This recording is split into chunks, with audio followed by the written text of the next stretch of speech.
The Stoics rarely spoke directly about sex in the way modern people do, but their philosophy offers clear guidance on how to approach it wisely.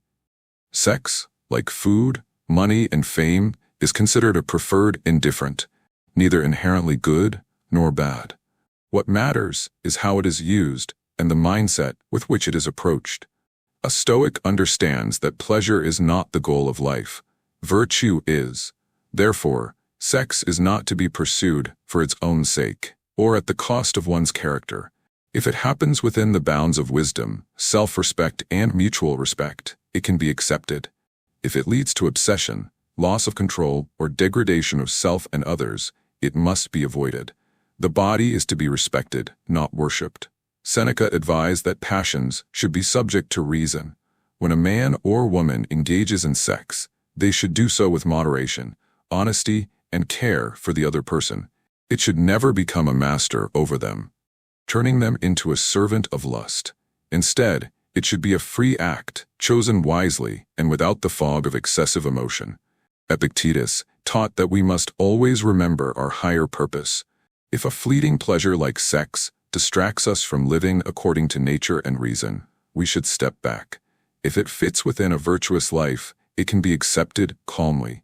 The person you share it with should be seen not as a tool for gratification, but as a fellow human being, deserving of dignity and respect.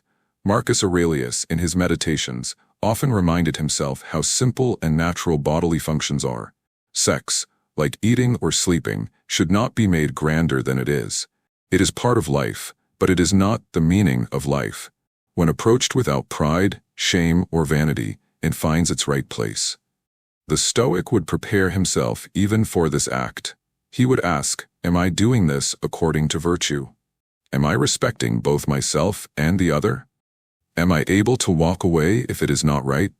He would recognize that many of life's troubles stem from letting desires rule over reason. Thus, to have sex as a Stoic is to do it with clear sight and clean hands, without deceit, without slavery to passion, without betraying one's principles. It is to act with love if love is present, or with simple kindness if love is not. It is to see the body as mortal and fleeting, and to enjoy what is offered without clinging to it or fearing its loss. Ultimately, the act itself is of little importance compared to the character of the person who performs it. A moment of pleasure cannot compare to a lifetime of peace earned by living with integrity. The wise man does not deny himself joys, but he is never owned by them. He gives and receives with grace, but always keeps his soul in his own hands.